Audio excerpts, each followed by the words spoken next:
Bonjour, rebonjour. En tant que président de ces journées, il me revient le privilège de faire l'introduction. Alors, c'est toujours un peu curieux de faire l'introduction alors que ça a commencé depuis ce matin 9 heures. Mais enfin bon, c'est une sorte de manière de faire habituelle. Donc, je me plie à cet usage avec plaisir. Enfin, en tout cas, comme l'a dit à plusieurs reprises Emmanuel Affen ce matin, c'est quand même assez plaisant de pouvoir être ensemble pour de vrai. Et c'est vrai qu'en ce qui me concerne, aujourd'hui, depuis ce matin, c'est une succession de premières. Alors, c'est mon premier congrès en présentiel 2021, ce qui est quand même une drôle de chose et qui est quand même assez sympathique. Alors, moi, j'ai le privilège, comme je suis sur l'estrade, de pouvoir m'exonérer pendant le temps de mon temps de parole du masque, hein. Mais bon, ça reste le petit truc et c'est vrai que globalement, c'est aussi un élément qui fait plaisir, c'est qu'on se reconnaît même avec les masques. On se rend compte qu'on est en relief, hein, je veux dire après s'être vu plat pendant, des mois et en fait, on se reconnaît et je trouve que c'est quand même assez, agréable. On a plutôt envie de s'embrasser, un petit peu, mais bon, voilà. Et puis le 2e aspect de première, c'est la première édition des, journées neurosciences, psychiatrie, neurologie et qui, j'espère, vous vous intéresseront et je suis vraiment ravi de pouvoir faire ce discours, inaugural. Alors quand on y réfléchit, réunir, des neurologues, des psychiatres, des neuroscientifiques, pour parler du cerveau, on se dit, a priori, c'est quelque chose qui devrait être assez simple. Après, quand on a l'habitude de travailler avec des neurologues, quand on a l'habitude de travailler avec des neuroscientifiques, quand ils ont l'habitude de travailler avec des psychiatres ou de pas travailler avec des psychiatres, on se rend compte que c'est un peu une gageure et donc en fait, ça a été un petit peu plus compliqué que ce qu'on aurait pu penser. Alors après, il y a eu quand même un autre élément. Alors je ne vais pas passer du temps là-dessus, hein, mais je vais évoquer les masques, hein. Vous savez que ces journées devaient se tenir, la première édition devait se tenir il y a un an, à un jour près. Et en fait, enfin il y a un an exactement, et jour pour jour, c'était une date, hein, juste un jour plus tard. Et en fait, bien sûr, il y a une pandémie qui est passée là-dessus. Donc cette pandémie, elle a quand même pas mal modifié les choses. Alors c'est vrai que l'année dernière, quand on a décidé de reporter, vous savez, certains congrès ont décidé de différer simplement, puis on s'est dit on va reporter, et sincèrement, on se disait on est super tranquille. Et en fait, ce super tranquille, ça a juste transformé le printemps et jusqu'au début de l'été. On a un compte à rebours infernal, hein, pour savoir qu'est-ce qui va se passer, quoi. Est-ce que la vaccination va faire... j'ai failli même aller participer à la vaccination. Non, je plaisante, hein, je n'ai pas du tout l'intention de faire ça, mais non pas que je pense que ce soit pas intéressant de se vacciner, mais j'avais d'autres choses à faire, malheureusement.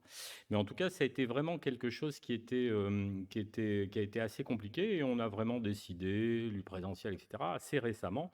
Et jusqu'à hier encore, vous aviez peut-être oublié, mais il y avait des jauges à respecter, tout un tas de choses qui auraient pu être modifiées, hein. Ça avait été annoncé par le gouvernement. Donc ça a été un peu compliqué. Enfin bon, aujourd'hui on est là, c'est plutôt bien. Moi je trouve que c'est plaisant d'être ensemble, je l'ai déjà dit, et c'est plaisant de pouvoir lancer cette logique, hein, de ces journées dont on espère qu'elles peuvent permettre, hein, et c'était l'objectif initial, il est encore plus accentué aujourd'hui dans la logique qui peut exister autour des conséquences de l'épidémie et de relatives difficultés du lien entre nous. En tout cas, l'idée, c'était vraiment de pouvoir, en essayant de réunir des gens qui travaillent autour du même organe, le cerveau, et puis autour de l'être humain, de manière un peu plus générale, qui partagent des intérêts, mais qui ont parfois de la difficulté. Donc, faire du lien, échanger les points de vue. On est tous, je crois, hyper intéressés par les maladies complexes dont on s'occupe, hein, mais ces liens manquent peut-être, hein, et c'était vraiment ça l'objectif. Le titre qui a été trouvé justement au cours d'un brainstorming, comme on dit, hein, une tempête cérébrale, hein, de cerveau en partage. C'est un joli titre. Alors, c'est pas moi qui l'ai trouvé. Moi, je cherchais quel titre j'avais trouvé. J'ai trouvé un titre que je trouvais plus rigolo, qui était nettement moins bon. Et en fait, c'était vraiment l'idée de pouvoir sortir de ces logiques de savoir en silo. On connaît très bien une chose, on a de la difficulté à faire un pas de côté. Et en fait, c'est vraiment échanger qui est l'élément important. Alors, ça survient en plus, l'année dernière, ça aurait été peut-être un petit peu différent, mais dans un moment assez particulier, pour, en tout cas, pour l'aspect de la santé mentale. Et ça, c'est quand même assez important et c'est intéressant de le partager.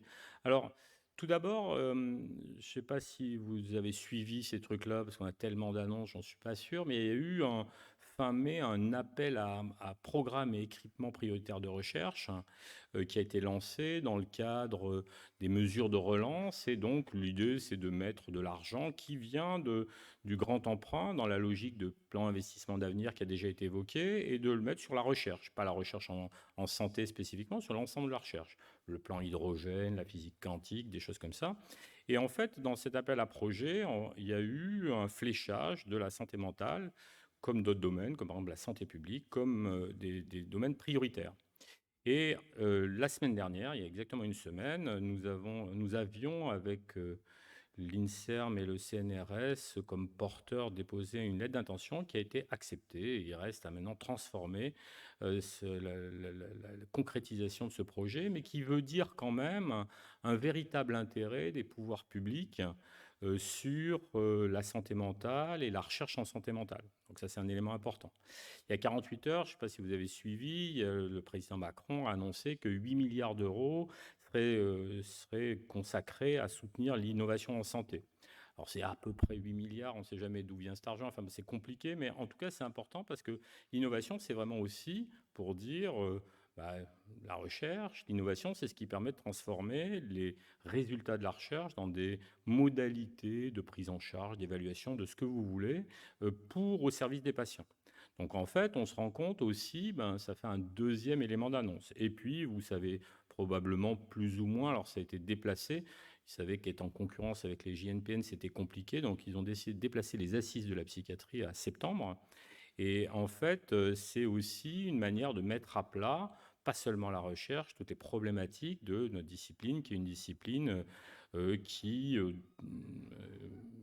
est c'est toujours pareil, moi ça m'embête toujours de donner l'impression de se plaindre, etc., mais qui connaît des grandes difficultés, mais des grandes difficultés de plein de natures différentes.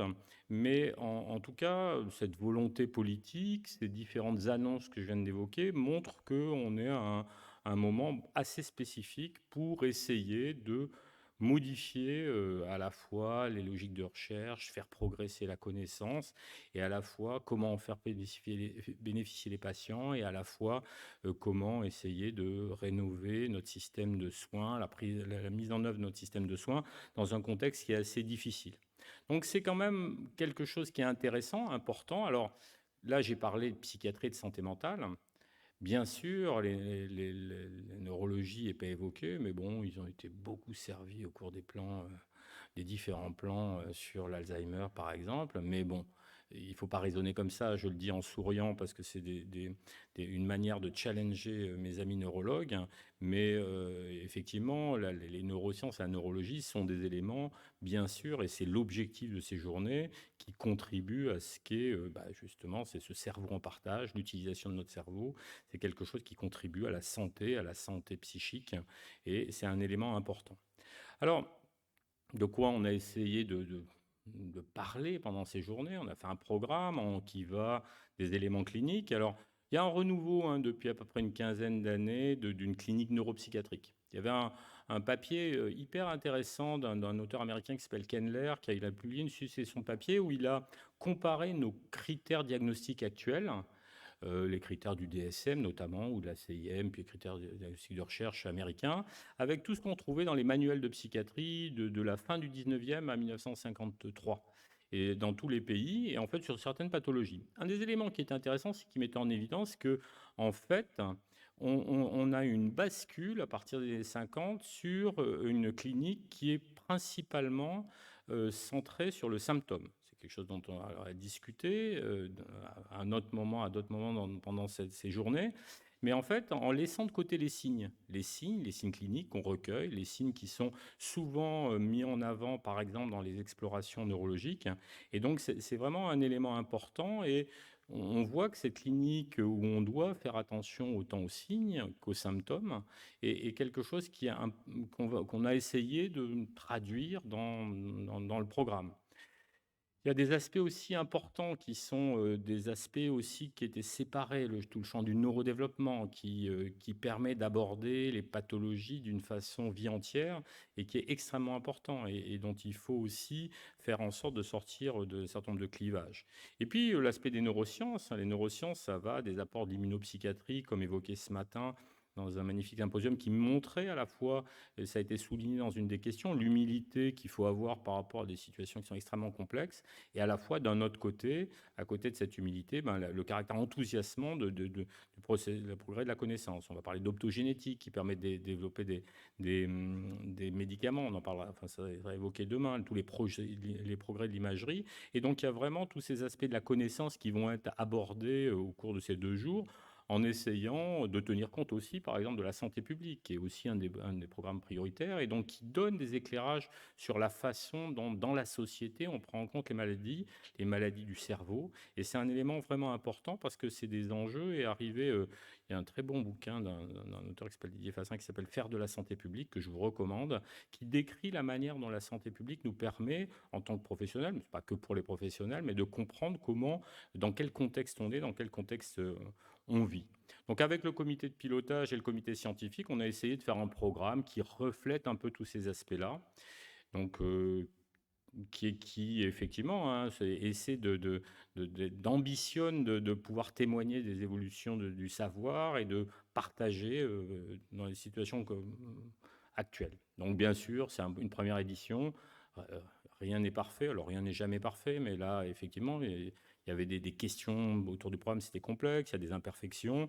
Bien sûr, une fois de plus, la pandémie a rendu les modalités de mise en œuvre parfois difficiles, mais on est là et donc bienvenue.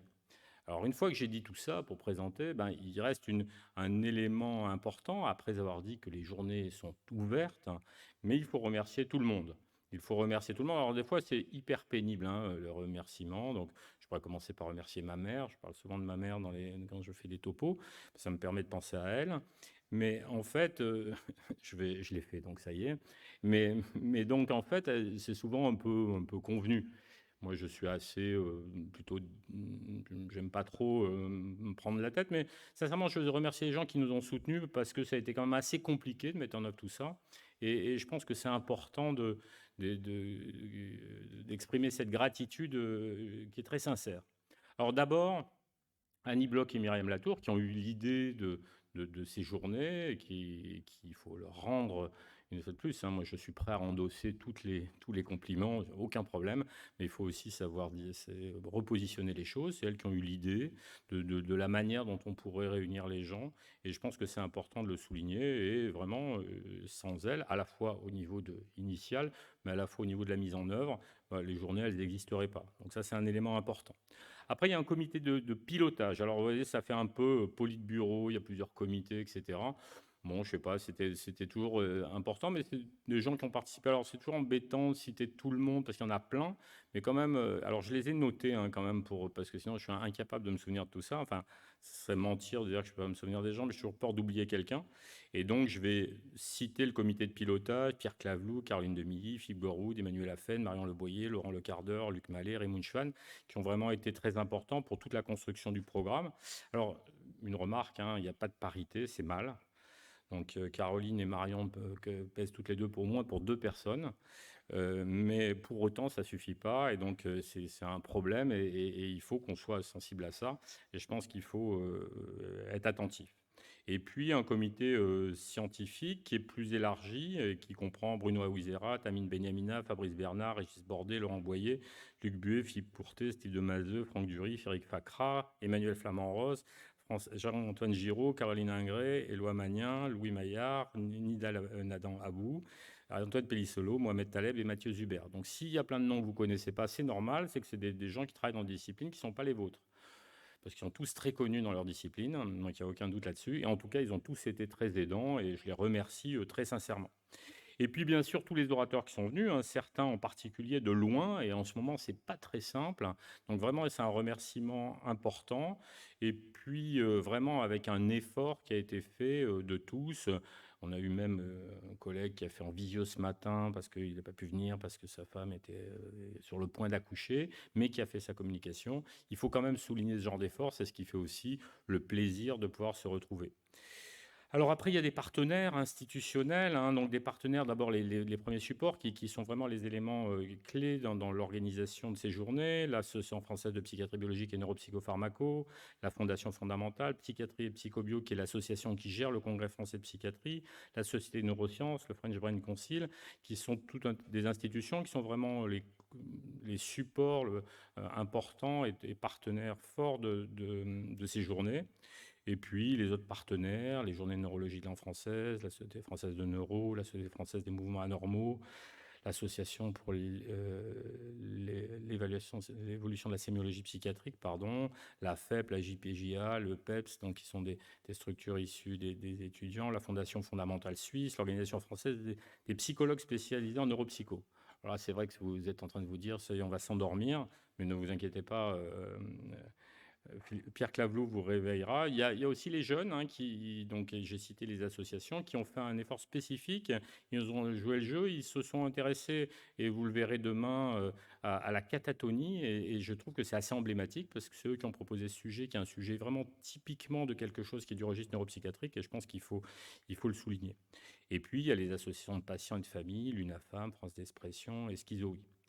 Et à côté de tout ça, eh ben, tous les partenaires avec lesquels on travaille, qui nous ont fait confiance, qui ont joué le jeu, hein, de la création de nouveaux congrès, avec tout ce que ça peut susciter, etc. Nouvelles journées, encore, pourquoi, comment, les questions habituelles. Bon, ça, c'est la même chose. Qui ont joué le jeu de l'innovation aussi. On l'a vu dans les sympos, l'interactivité. Demain, on a organisé une session tôt le matin, et je vous encourage à venir, d'un club interface, justement pour montrer comment les recherches académiques peuvent nourrir la production justement de l'innovation dans les laboratoires, en essayant de passer à travers différents types de modalités d'utilisation des informations scientifiques. Et je pense que c'est important, parce que ce n'est pas facile à faire, et ça paraissait vraiment d'intérêt. Voilà ce que je peux dire. Il faut vraiment essayer de partager dans ce cas-là autour de faire progresser la connaissance, améliorer les soins des patients. Et donc, je peux citer, hein, les Janssen, Lundbeck, Otsuka, Eisai, AbbVie, Sanofi, BioSerenity, C2Care, l'Association hospitalière Sainte-Marie, un spécial dédicace pour le soutien, hein, où j'ai travaillé et dont je suis proche, Clinéa, les termes de Saujon, si vous voulez aller vous reposer, Elsevier, Vernezab Greco, et puis santé mentale. Voilà ce que je peux dire. Il en reste maintenant, après cette longue séance de remerciements, j'en suis navré, mais c'était vraiment, en tout cas en ce qui me concerne, important de pouvoir essayer de citer tout le monde. Alors, normalement, j'ai oublié personne. Il est possible que j'ai oublié quelqu'un, par ma mère, que je n'avais pas oublié. Mais en tout cas, si j'ai oublié quelqu'un, je m'en excuse. Et vraiment, je vous dis, j'espère que nous allons profiter de ces journées. La première demi-journée, on a pu en profiter. J'espère que vous profiterez un peu de Paris, mais il ne fait pas beau, donc tant mieux. Je pense que c'est important de nous transmettre vos idées, nous transmettre vos suggestions. Ce qui est important pour nous, c'est qu'on puisse continuer et construire le futur des JNPN dans cette logique. Alors, souvent, c'est un peu tarte à la crème maintenant de dire on va faire du pluridisciplinaire, de je sais pas quoi, mais c'est vraiment sincère. Il faut qu'on essaye de travailler voilà, un peu plus dans l'échange. C'est pas facile, hein, je veux dire, on reste dans sa zone de confort, on le sait bien, moi le premier, mais pour autant, je pense que c'est vraiment extrêmement important. Et le futur et ce qu'on fera de ces journées, ce sera basé sur l'échange, et on a vraiment sincèrement besoin de vos retours. Alors vous pouvez vous plaindre, hein, mais donnez-nous des retours constructifs aussi, et ça nous sera extrêmement utile. Merci en tout cas, et après cette déclaration d'ouverture des journées, je vais maintenant en profiter pour taquiner le professeur Pierre Clavelou, que je vais me faire plaisir d'introduire. Pierre Clavelou est donc neurologue, spécialisé dans la sclérose en plaques, doyen de la faculté de Clermont-Ferrand, réélu après une campagne électorale importante. Pierre, on se connaît depuis longtemps. Il a été, vous voyez, dans le compagnonnage, il a été mon interne, imaginez. Et en fait, ça me fait plaisir de l'accueillir. Non pas parce que c'est un vieux maître, parce qu'il est encore à peu près fringant, à peu près, mais en fait parce que ça me fait plaisir qu'il soit là pour transmettre tous les éléments autour de, justement, dans cette logique-là. On a parlé ce matin de la sclérose en plaques, c'est le professeur Emmanuel Affen qui l'a évoqué et qui a montré comment les neurologues, je ne sais pas qu'ils soient plus malins que nous, hein, enfin en tout cas moi j'en connais un certain nombre, ils ne sont pas plus malins que nous. Et en fait ce qui est sûr, c'est qu'ils ont réfléchi par rapport à un certain nombre de problématiques qui sont les nôtres, ils ont apporté des réponses qui sont différentes de celles qu'on a apportées. Leur histoire, même si elle a été commune pendant longtemps, est différente. Et en fait c'est ça qui est intéressant, c'est qu'on puisse partager pour... Ben, à la fois, ils peuvent apprendre de nous, bien sûr, et à la fois, on peut apprendre d'eux, et c'est extrêmement intéressant. Donc, c'est important. Donc, je vais l'appeler maintenant, lui céder la place, enlever mon ordinateur et lui céder toute la place pour cette séance. Alors, c'est la première session plénière. Alors, les sessions plénières, on n'a pas prévu théoriquement de questions à la fin. Donc, quand il a fini de terminer, et quand il a fini de parler, qu'il dit c'est terminé, vous pouvez applaudir. Et si vous voulez poser des questions, vous massez en bas, il adore ça, il vous répondra sans aucun doute. Donc, merci de votre attention. Pierre, à toi, et bon congrès.